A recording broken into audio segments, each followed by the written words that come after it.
Paradise Lost, a modern English translation. By John Milton. Preface from Harmony. Dear listeners, in this book I have retold the legend of Paradise Lost in a modern English method, retaining, however, as far as possible, the expressions and metaphors of John Milton in his original writing. Book 3. The Argument. Invocation. God, sitting on his throne, sees Satan flying towards this newly created world. He shows Satan to the Son, who sat at his right hand. He foretells the success of Satan in corrupting mankind, clears his own justice and wisdom from all blame, having created man free and able to resist his tempter. However, he declares his purpose of grace towards man, as he fell not out of his own malice, like Satan, but was seduced by him. The Son of God praises his Father for this gracious purpose towards man, but God declares that grace cannot be extended towards man without satisfying divine justice. Man has offended the majesty of God by aspiring to Godhead and must die, along with all his progeny, unless someone can be found sufficient to answer for his offense and undergo his punishment. The Son of God freely offers himself as a ransom for man. The Father accepts him, ordains his incarnation, pronounces his exaltation above all names in heaven and earth, and commands all the angels to adore him. They obey and, hymning to their harps in full choir, celebrate the Father and the Son. Meanwhile, Satan lands upon the bare convex of this world's outermost orb.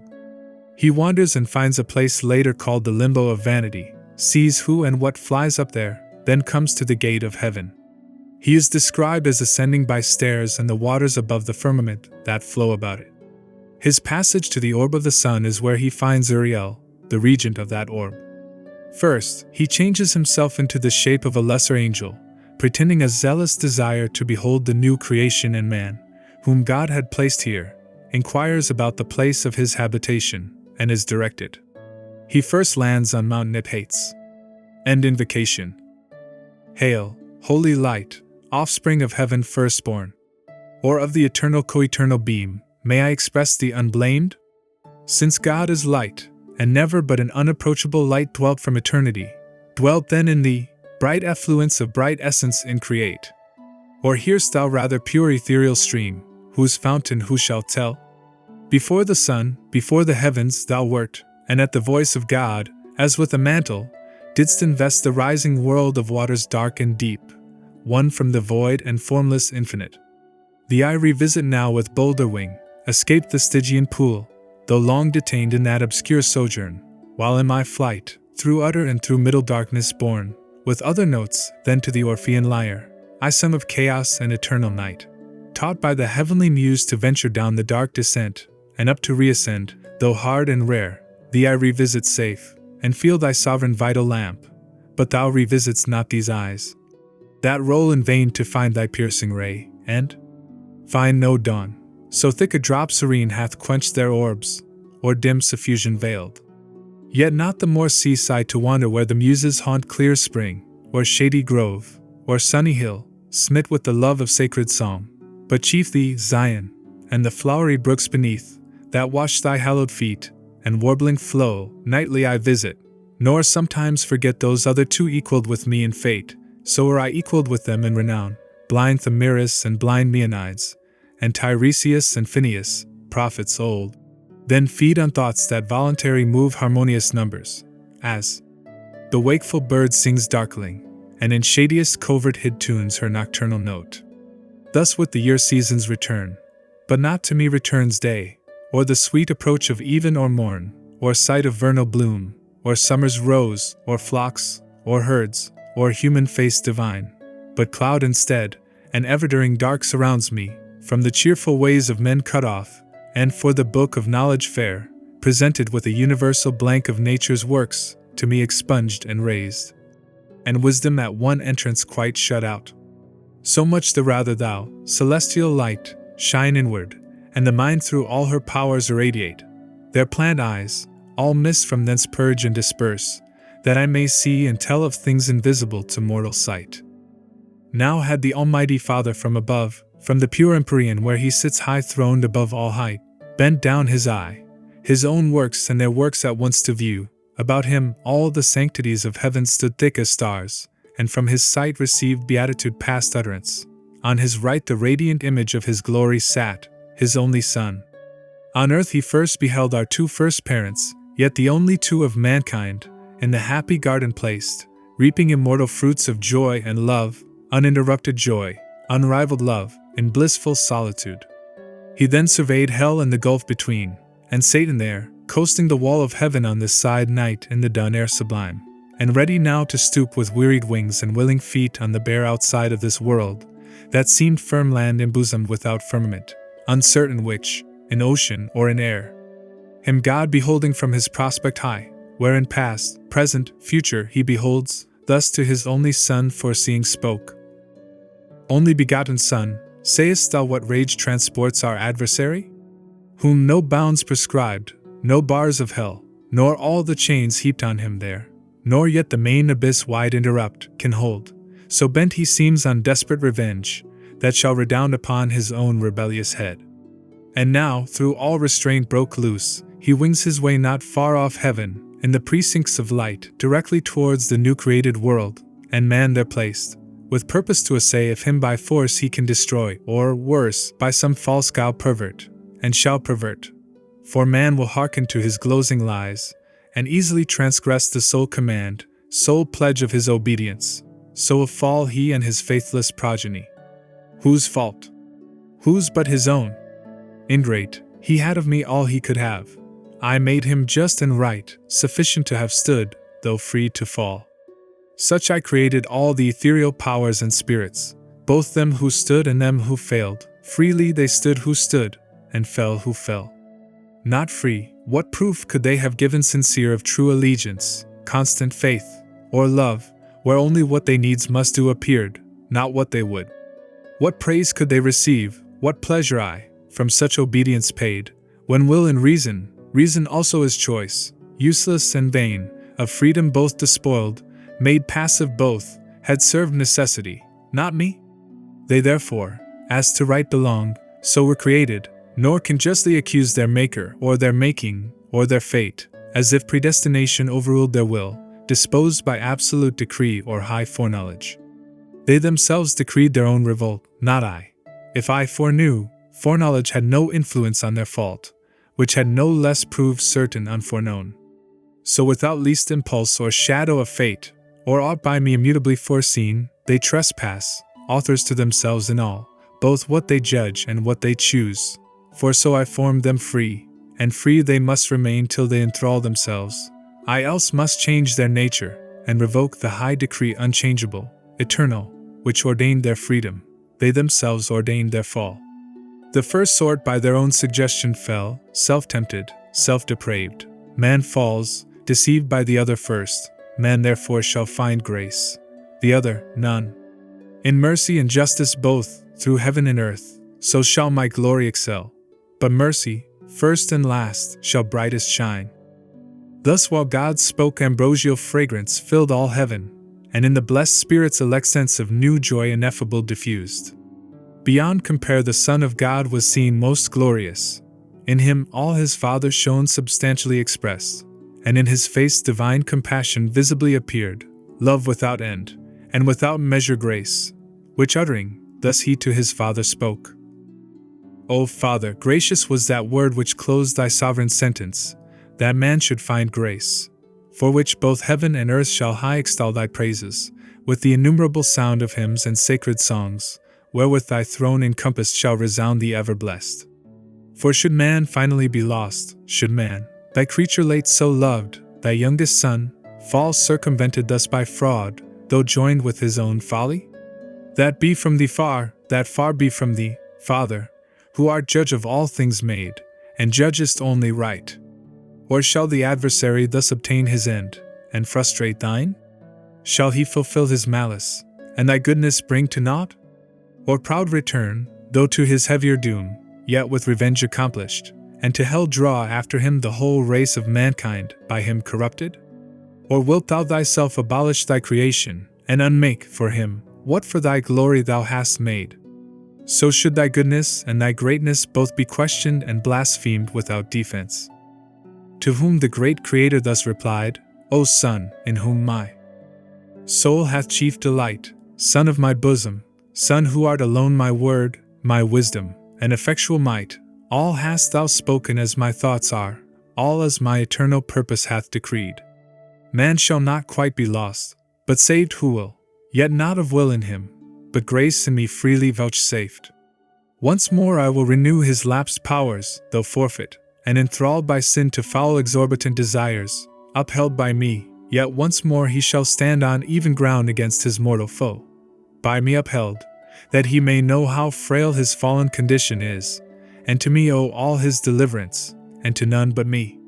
Some I have chosen of peculiar grace, elect above the rest, so is my will, the rest shall hear me call, and oft be warned their sinful state, and to appease betimes the incensed deity, while offered grace invites.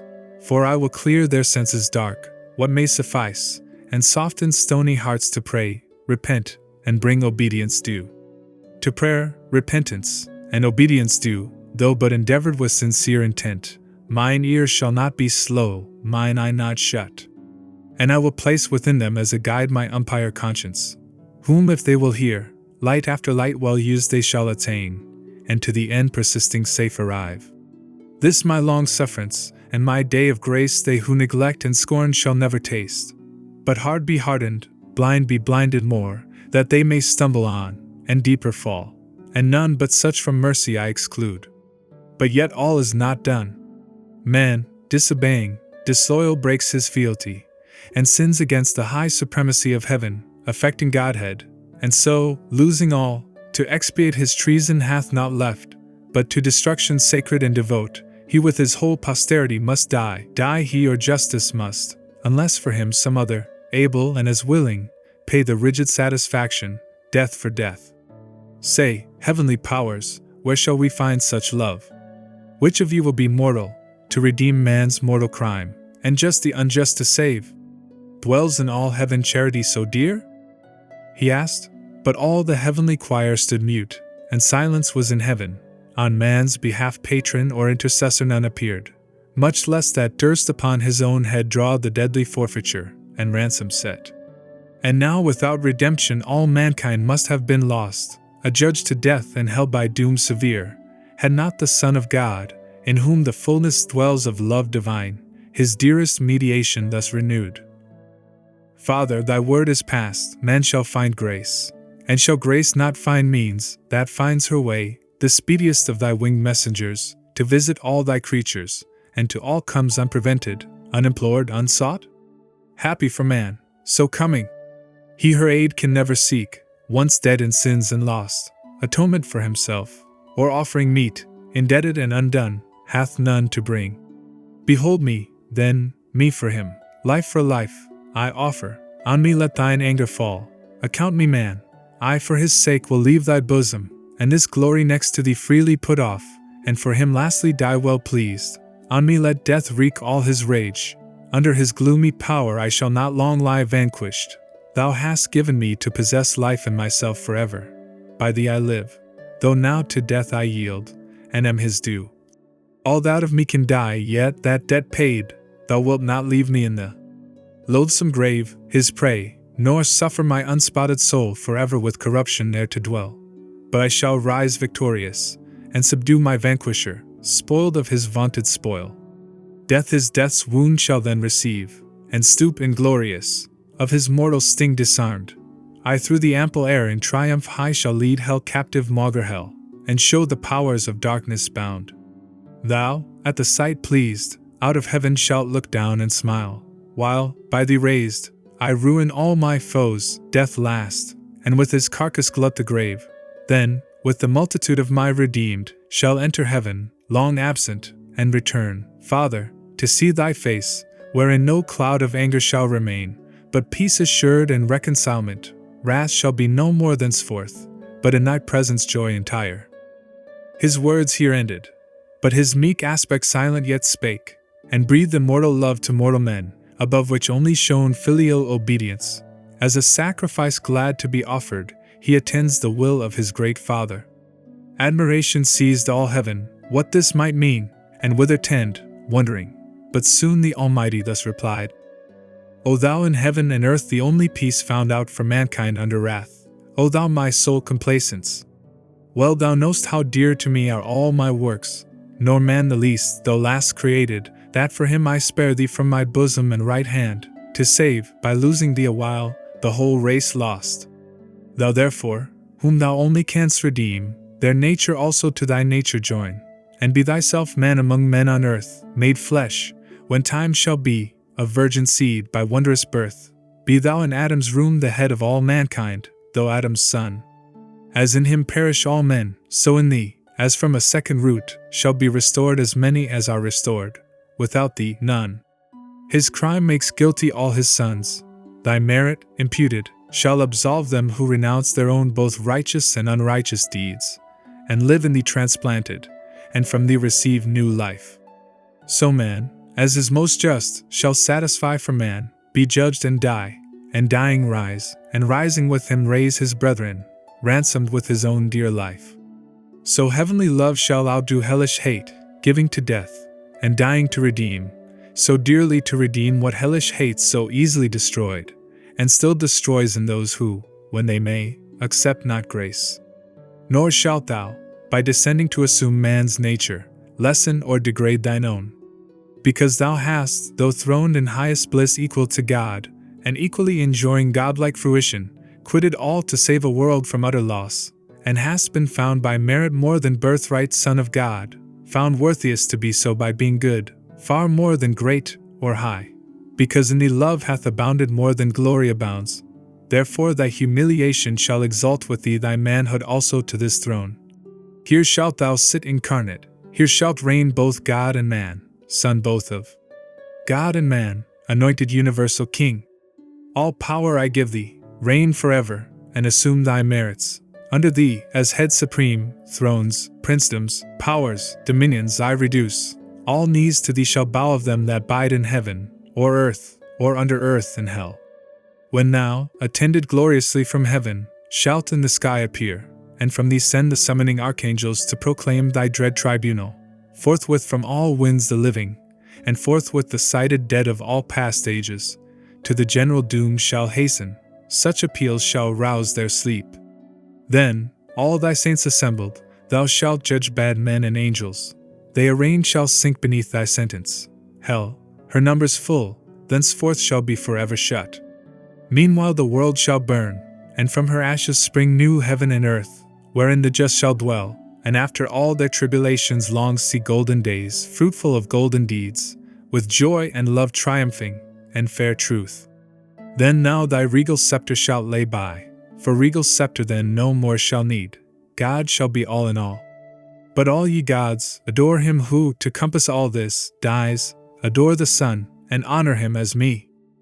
No sooner had the Almighty ceased, but all the multitude of angels, with a shout loud as from numbers without number, sweet as from blessed voices, uttering joy, heaven rung with jubilee, and loud hosannas filled the eternal regions.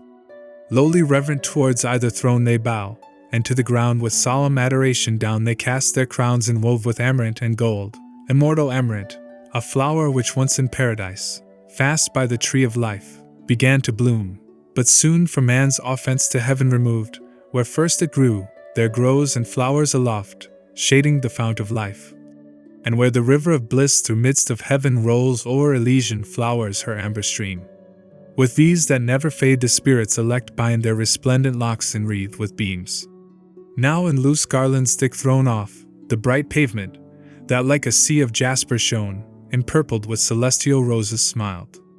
Then, crowned again, their golden harps they took, harps ever tuned, that glittering by their side like quivers hung, and with preambles sweet of charming symphony they introduced their sacred song, and waken raptures high, no voice exempt, no voice but well could join melodious part, such concord is in heaven. Thee, Father, first they sung, O omnipotent, immutable, immortal, infinite, eternal King, thee, author of all being, fountain of light, thyself invisible amidst the glorious brightness where thou sitst throned inaccessible, but when thou shadest the full blaze of thy beams, and through a cloud drawn round about thee like a radiant shrine dark with excessive bright thy skirts appear, yet dazzle heaven, that brightest seraphim approach not, but with both wings veil their eyes. Thee next they sang, of all creation first, begotten Son, divine similitude, in whose conspicuous countenance, without cloud made visible, the Almighty Father shines, whom else no creature can behold, on the impress the effulgence of his glory abides, transfused on thee his ample spirit rests. He heaven of heavens, and all the powers therein, by thee created, and by thee threw down the aspiring dominations. Thou that day thy father's dreadful thunder didst not spare, nor stop thy flaming chariot wheels, that shook heaven's everlasting frame, while o'er the next thou drov'st of warring angels disarrayed. Back from pursuit, thy powers with loud acclaim the only extolled, Son of thy father's might, to execute fierce vengeance on his foes, not so on man. Him, through their malice fallen, Father of mercy and grace, thou didst not doom so strictly, but much more to pity incline. No sooner did thy dear and only Son perceive thee purpose not to doom frail man so strictly, but much more to pity inclined, he, to appease thy wrath, and end the strife of mercy and justice in thy face discerned, regardless of the bliss wherein he sat second to thee, offered himself to die for man's offense. O unexampled love! Love nowhere to be found less than divine. Hail, Son of God, Savior of men! Thy name shall be the copious matter of my song henceforth, and never shall my harp thy praise forget, nor from thy Father's praise disjoin. Thus they in heaven, above the starry sphere, their happy hours in joy and hymning spent. Meanwhile, upon the firm opacous globe of this round world, whose first convex divides the luminous inferior orbs, enclosed from chaos and the inroad of darkness old, Satan alighted walks. A globe far off it seemed, now seems a boundless continent, dark, waste, and wild, under the frown of night starless exposed, and ever-threatening storms of chaos blustering round, inclement sky, save on that side which from the wall of heaven, though distant far, some small reflection gains of glimmering air less vexed with tempests loud, here walked the fiend at large in spacious field.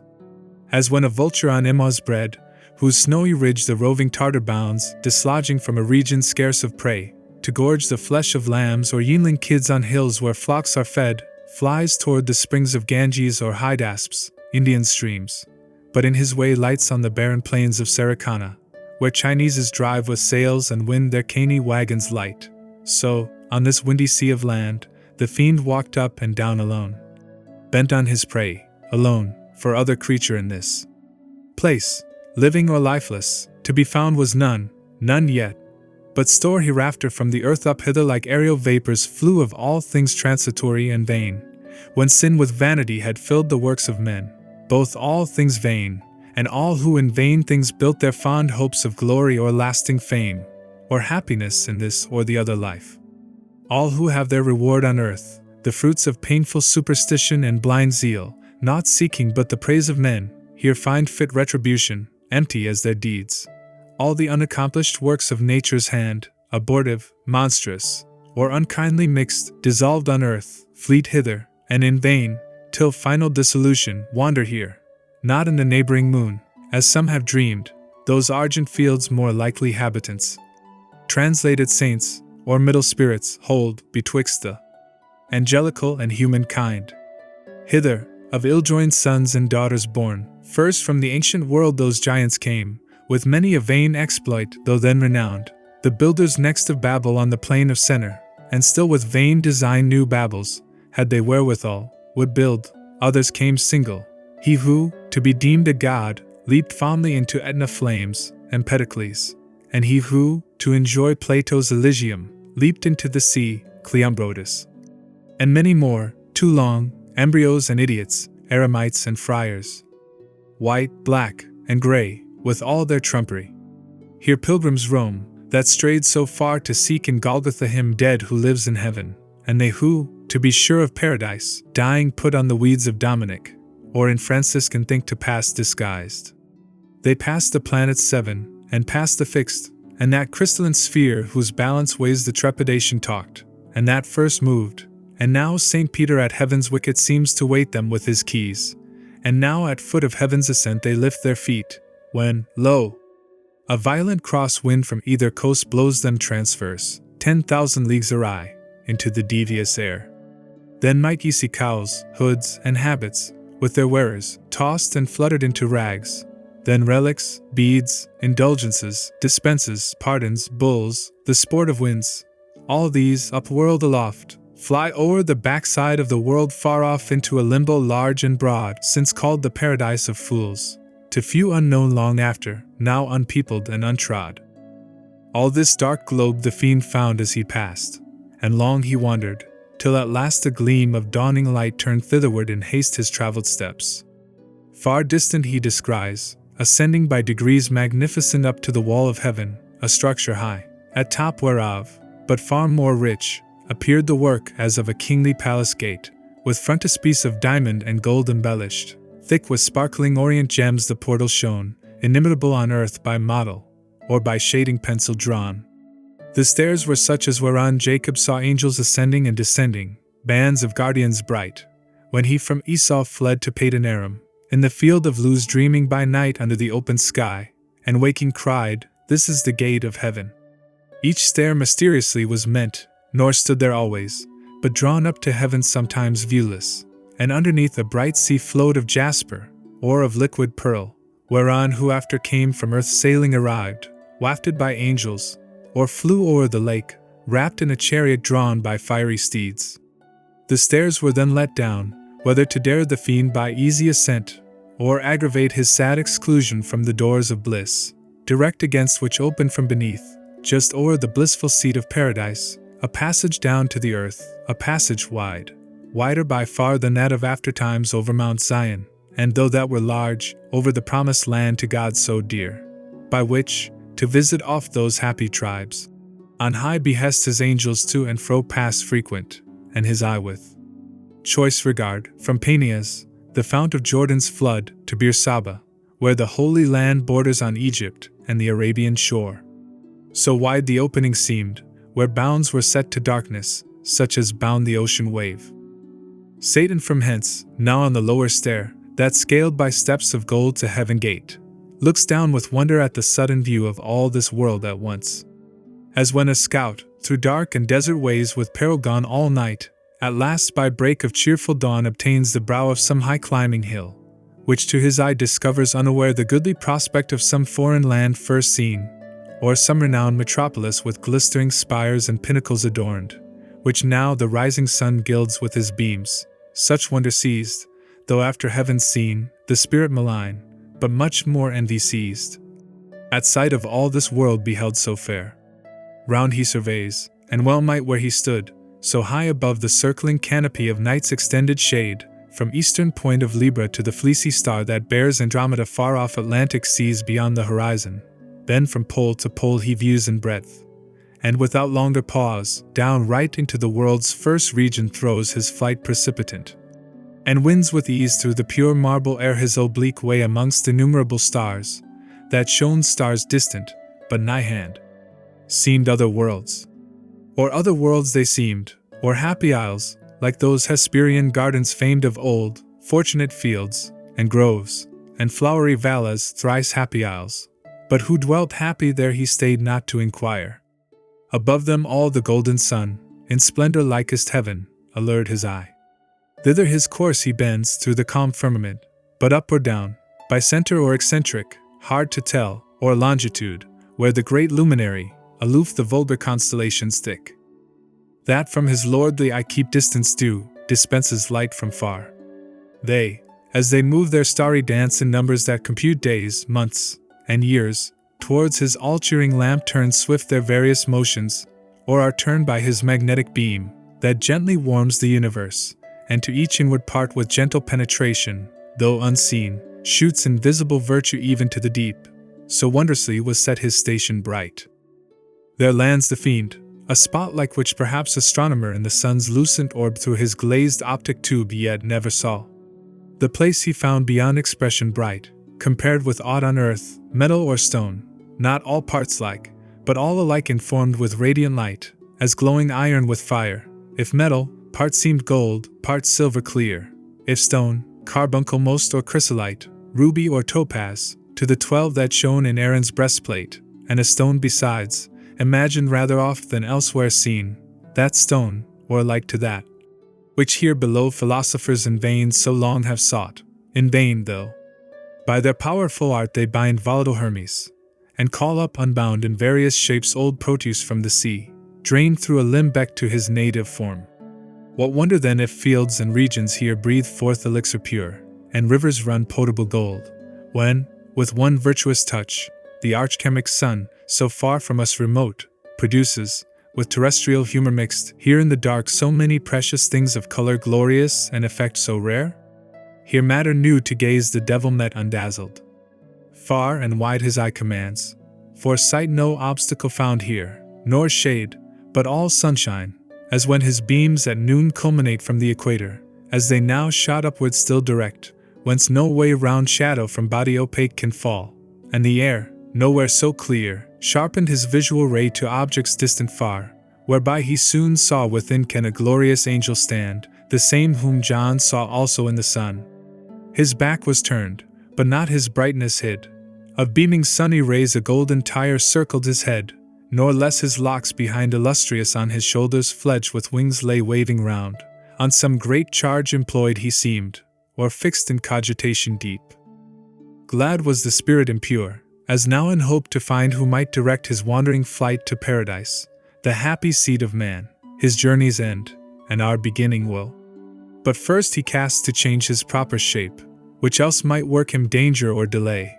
And now a stripling cherub he appears, not of the prime, yet such as in his face youth smiled celestial, and to every limb suitable grace diffused, so well he feigned. Under a coronet his flowing hair and curls on either cheek played.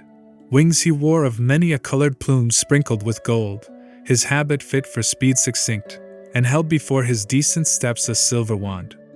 He drew not nigh unheard, the angel bright, ere he drew nigh, his radiant visage turned, admonished by his ear, and straight was known the archangel Uriel, one of the seven who in God's presence, nearest to his throne, stand ready at command, and are his eyes that run through all the heavens, or down to the earth bear his swift errands over moist and dry, o'er sea and land.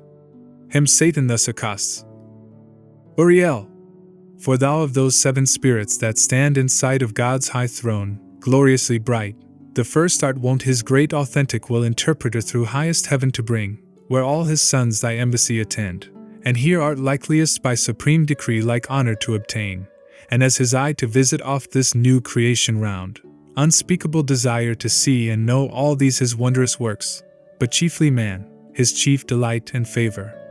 Him for whom all these his works so wondrous he ordained, hath brought me from the choirs of cherubim alone thus wandering. Brightest seraph, tell in which of all these shining orbs hath man his fixed seat, or fixed seat hath none, but all these shining orbs his choice to dwell, that I may find him, and with secret gaze or open admiration him behold on whom the great Creator hath bestowed worlds, and on whom hath all these graces poured, that both in him and all things, as is meet, the universal Maker we may praise, who justly hath driven out his rebel foes to deepest hell, and to repair that loss, created this new happy race of men to serve him better. Wise are all his ways. So spake the false dissembler unperceived, for neither man nor angel can discern hypocrisy, the only evil that walks invisible, except to God alone, by his permissive will, through heaven and earth. And oft, though wisdom wake, suspicion sleeps at wisdom's gate, and to simplicity resigns her charge, while goodness thinks no ill where no ill seems, which now for once beguiled Uriel, though regent of the sun, and held the sharpest-sighted spirit of all in heaven, who to the fraudulent impostor, foul in his uprightness, answer thus return: Fair angel, thy desire, which tends to know the works of God, thereby to glorify the great work-master, leads to no excess that reaches blame, but rather merits praise the more it seems excess, that led thee hither from thy imperial mansion thus alone, to witness with thine eyes what some perhaps, contented with report, hear only in heaven, for wonderful indeed are all his works, pleasant to know, and worthiest to be all had in remembrance always with delight. But what created mind can comprehend their number, or the wisdom infinite that brought them forth, but hid their causes deep? I saw when at his word the formless mass, this world's material mold, came to a heap, confusion heard his voice, and wild uproar stood vast infinitude confined, till at his second bidding darkness fled, light shone, and order from disorder sprung. Swift to their several quarters hasted then the cumbrous elements, earth, flood, air, fire, and this ethereal quintessence of heaven flew upward, spirited with various forms, that rolled orbicular, and turned to stars numberless, as thou sayest, and how they move. Each had his place appointed, each his course, the rest in circuit walls this universe. Look downward on that globe, whose hither side with light from hence, though but reflected, shines. That place is earth, the seat of man, that light his day, which else, as the other hemisphere, night would invade. But there the neighboring moon, so called that opposite fair star, her aid timely interposes, and her monthly round still ending, still renewing, through mid-heaven, with borrowed light her countenance triform hence fills and empties, to enlighten the earth, and in her pale dominion checks the night. That spot to which I point is paradise, Adam's abode, those lofty shades his bower. Thy way thou canst not miss, me mine requires. Thus said, he turned, and Satan, bowing low, as to superior spirits is wont in heaven, where honor due and reverence none neglects, took leave, and toward the coast of earth beneath, down from the ecliptic, sped with hope success, throws his steep flight in many an airy wheel, nor stayed till on Niphate's top he lights.